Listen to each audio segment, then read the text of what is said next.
Creo que lo primero que hay que decir es que la legislación en Colombia está adecuada para la guerra y se ha venido mejorando.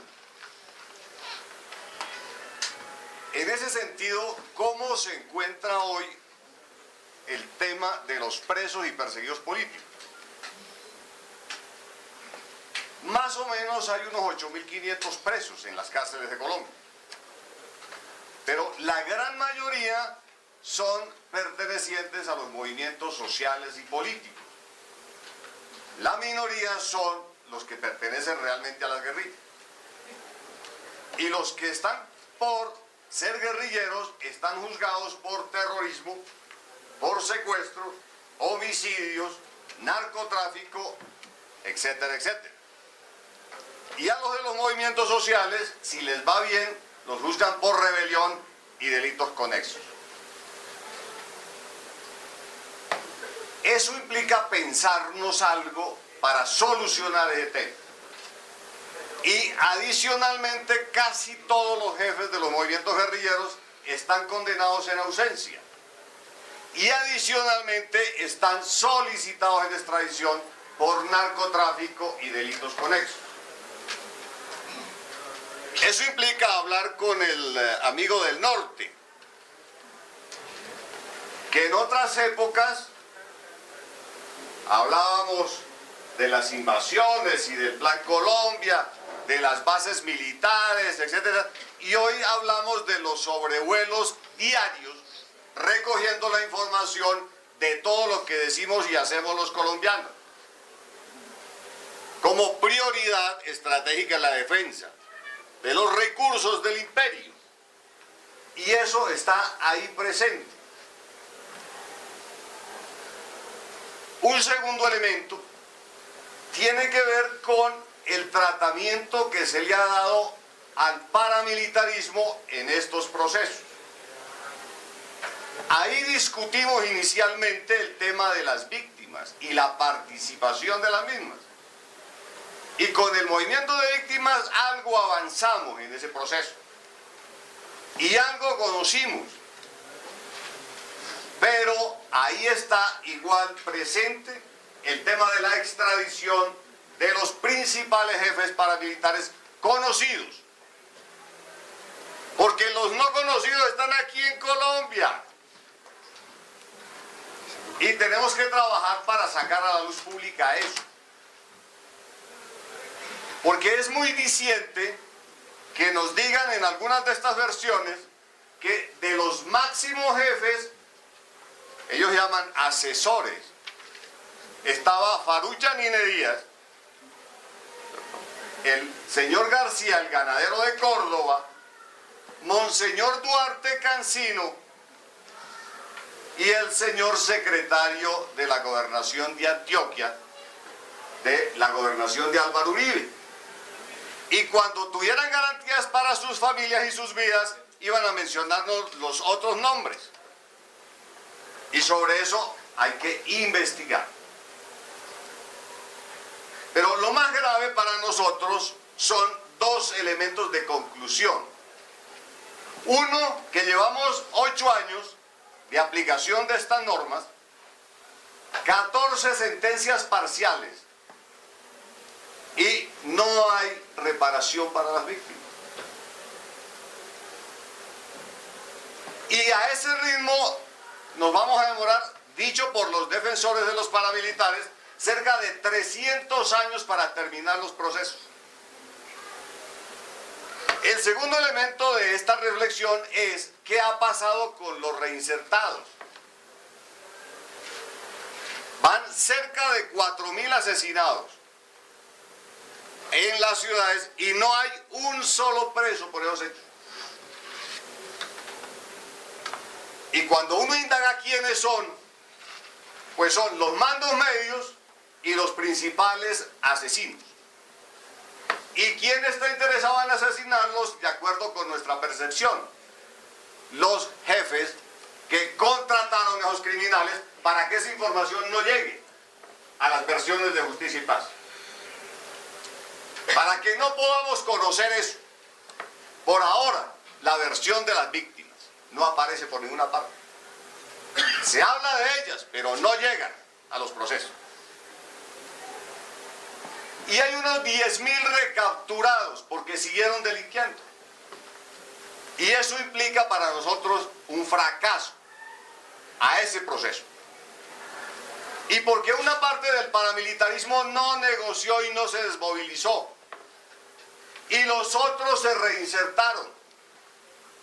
Y ahora nos pretenden decir que no hay paramilitarismo y que esos son nuevas bandas criminales emergentes, etcétera, etcétera.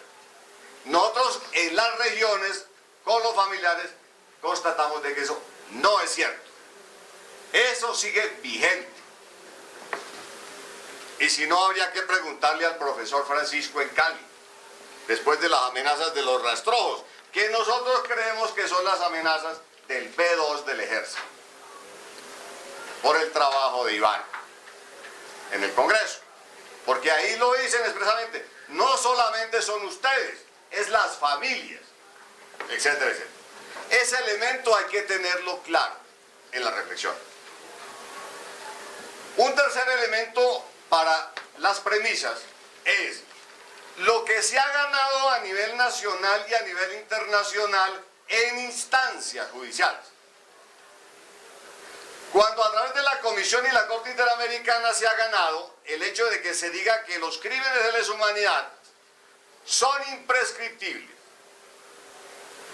que son de jurisdicción universal, que no pueden ser sujetos a indultos, amnistías o nómbrenlo como quieran, pero que impliquen la ausencia de justicia, esas leyes son inconstitucionales, son ilegales y son contrarias a la Convención y las anulan.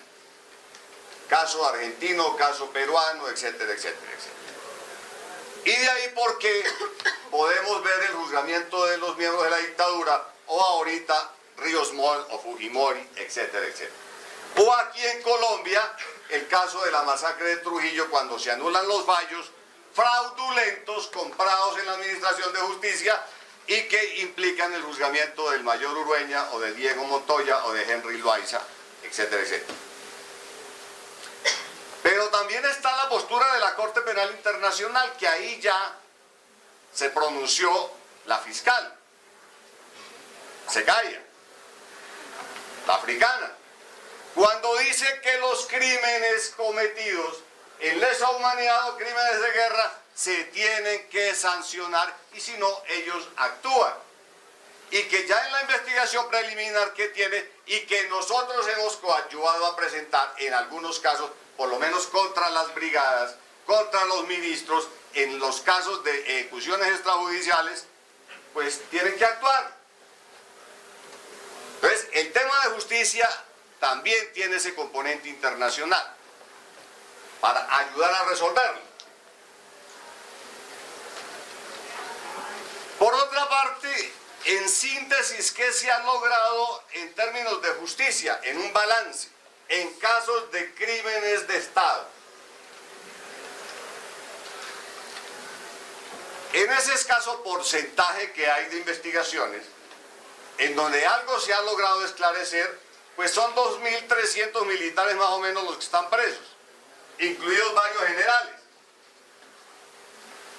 Y de paso lo anunciamos, para que lo escuchen y lo vean, los que pueden conectarse por internet, la próxima audiencia de la Corte Interamericana sobre el caso Palacio de Justicia, y donde se va a investigar y se va a declarar responsabilidad en genérico del Estado por las desapariciones, torturas y ejecuciones que allí se realizaron. Pero ¿quiénes son los que están ahí? Belisario Betancur, el ministro de la Defensa, el comandante de la Brigada 13, el comandante del B2, etcétera, etcétera. El señor Plazas Vega, que nos los presentan como los héroes nacionales cuando son simplemente criminales. Porque aquí nos cambian los términos. Esos 2.300 militares están ahí presos, pero identificados en los procesos hay más o menos 12.200 miembros. Lo que pasa es que a la Administración de Justicia le cuesta mucho firmar las órdenes de captura, a pesar de que ya están solicitadas. Las peticiones se han hecho. Un simple caso de esos 12.200, el caso de Barrancabermeja, 16 de mayo del 98. Hay 8 miembros vinculados hace 7 años. La norma dice 10 días para resolverle la situación jurídica. Y eso no se cumple. Y hay 14 nuevos identificados y no los ordenan vincular. Pero tenemos 22 paramilitares que han confesado su participación en esta masacre. ¿Y cómo lo hicieron con el DAS, con la policía, el ejército y seguridad de Ecopetrol? Y lo han confesado ahí en las audiencias públicas. Eso es lo que está atrás de la reforma constitucional y de la reforma al fuero penal militar. ¿Cómo garantizarse desde el Congreso la impunidad de sus criminales? Y cómo en el Congreso se garantiza la autoimpunidad. Porque no se les olvide, ahí se mencionó algo, que ese es otro de los elementos centrales que hay ahí en la discusión, cómo se legisla acá para beneficio propio. Eso que nos dijeron hace mucho rato Mancuso y Salvatore Mancuso y Vicente Castaño, que el 35% del Congreso era de ellos. Hoy parece que es casi el 50%. En las investigaciones de la Corte, a eso hay que hacerle estudio, hay que hacerle seguimiento. Porque los 65 condenados ya, sus familiares son los nuevos congresistas. Y eso no puede pasar por alto cuando se legisla sobre paz. Eso nos enseñaron hace mucho tiempo ustedes. Ahora bien, en ese contexto, ¿cómo resolver el tema de administración de justicia en la transición? Una de las primeras discusiones nuestras es que el tema de justicia no está en la agenda. Entonces hay que discutir cómo se lleva esto para que lo dialoguen allá y se pongan de acuerdo.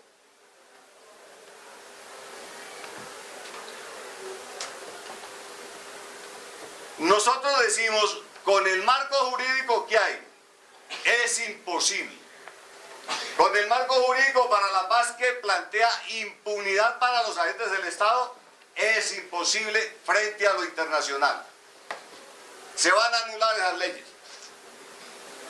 Por eso planteamos la necesidad de pactar un tribunal especial de carácter penal internacional para Colombia. Y lo hacemos como colectivo, con el riesgo que implica discutir eso con las víctimas. Y decirle, miren, estos poquitos casos que hemos ganado, vamos a mirar a ver cómo resolvemos el tema para que queden en libertad los criminales. Y eso no es fácil. Esa discusión hay que darla con las víctimas y con todos ustedes. Y extenderla a la sociedad. Porque ese 2% del que hablamos y que se ha ganado, no es fácil entregarlo después de 30 años de trabajo judicial. Peleando todos los días con los funcionarios para que hagan y cumplan su deber. Pero creemos que hay que proponer algo para solucionarlo. Y podemos equivocarnos, pero hay que plantear cosas como solución. Nosotros decimos, aquí sí hay que diferenciar cosas entre crímenes de guerra y crímenes de Estado. Para los crímenes de guerra, creemos nosotros que tanto en lo nacional como en lo internacional se ha avanzado en lo que tiene que ver con las amnistías y los indultos. Y en Colombia tenemos harta experiencia en eso. ¿Cómo decretarlo? No tiene, a mi modo de ver, problema. Es volver a hablar sobre la complejidad del delito político, sobre la conexidad de la rebelión, la sedición, la asonada y la conspiración, y volver casi que en términos legislativos a la época del 36. Para todos los movimientos guerrilleros. En el caso de graves crímenes de guerra cometidos por agentes del Estado y por los movimientos guerrilleros, y cuando hablamos de agentes del Estado es ampliado a las estructuras políticas tradicionales del Estado, a la estructura empresarial que ha participado en los crímenes, que ha contratado los crímenes. Un solo ejemplo, caso Chiquita Brands, que contrataron el paramilitarismo y con lista en mano eliminaron casi a todos los miembros de la Unión Patriótica y a los miembros de las organizaciones sindicales que existían allá. Esa estructura criminal debe desaparecer. Pues no es solamente el movimiento guerrillero, ese es el que menos crímenes ha cometido. Los que más crímenes han cometido son los agentes del Estado, los políticos del Estado y los empresarios. En ese sentido los invitamos a que inicien a leer por lo menos el informe del Basta Ya, del Grupo de Memoria Histórica, que en mi concepto es simplemente una versión oficial. Son las agentes del Estado los que han hecho eso. Que recojan algunos casos simbólicos nos parece muy importantes y les hemos aportado esa información también. Porque algo ayuda, pero ese es un elemento.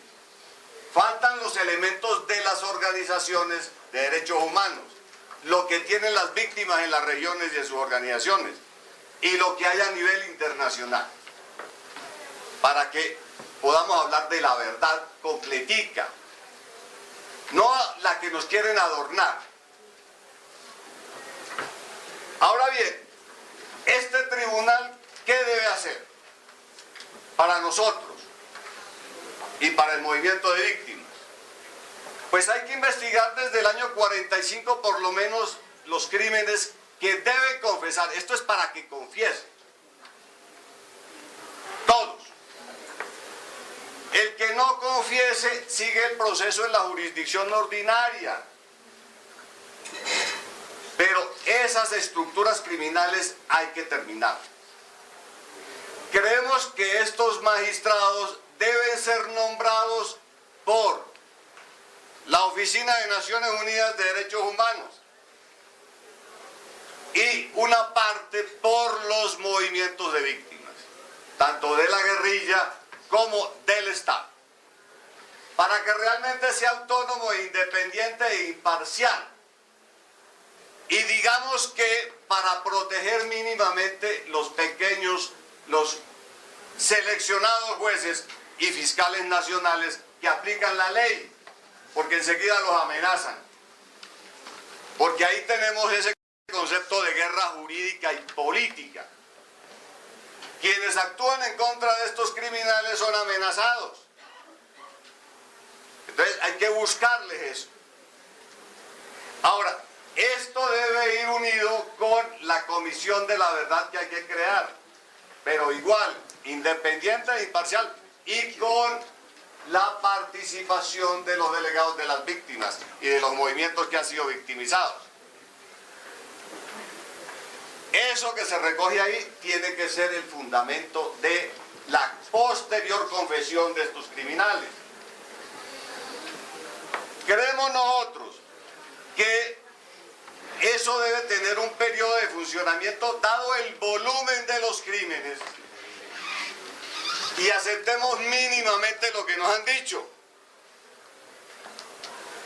300.000 homicidios del 58 al 2010, cerca de 30.000 torturados, cerca de 60.000 desaparecidos, 6 millones y pico de desplazados. Pues por lo menos tiempo completo, dedicación exclusiva para que trabajen y puedan producir resultados. con participación directa de las víctimas y de la Defensoría de las Víctimas, porque sin las defensorías de las víctimas es muy difícil. Muy difícil que las víctimas hagan esto solas. Ahí hay que estar. Y eso debe terminar después con un proceso real de administración de justicia en Colombia que cambie lo que hay. Lo que hay no es lo que necesita el país. Decimos, aquí hay que garantizar realmente la autonomía y la independencia de la rama judicial. Y hoy eso no existe. La influencia del Congreso y del presidente es absolutamente evidente. Y decimos nosotros, vamos para peor. Un solo ejemplo. La Corte Constitucional, el presidente nombró 3. Señor Pretel, el presidente actual, González, Pinilla. Así que imparcialidad se va a tener en la aplicación y en la interpretación de las normas constitucionales. Así no funciona. Entonces nosotros decimos, aquí tiene que haber realmente carrera judicial de carácter administrativo para todos. Y cuando llegue a los 60 años se va. Y los magistrados que elijan es sin reelección. Etcétera, etcétera, etcétera. Sin fueros. Aquí no queremos más fueros. Ni políticos, ni religiosos, ni militares, ni judiciales. No, todo el mundo en el mismo lado. Con el mismo funcionario, con el mismo procedimiento y en la misma cárcel. Etcétera, etcétera, etcétera. Sabemos que el tiempo aquí es muy limitado. Ahí les dejamos algunas propuestas y por correo se pueden recibir todas las que quieran. Les recomendamos simplemente acompañar a las víctimas, estudiar la propuesta que tienen las víctimas sobre lo que es la Comisión de la Verdad, sobre estos temas de justicia, sobre lo que debe ser la reparación integral por el daño causado y sobre todo las garantías de no repetición. Y algo muy importante, cómo se cumplen los acuerdos en Colombia, porque lo que tenemos es la historia del incumplimiento reiterado de todo lo que se pacta. Entonces, aquí hay que acompañar realmente ese proceso. Muchas gracias.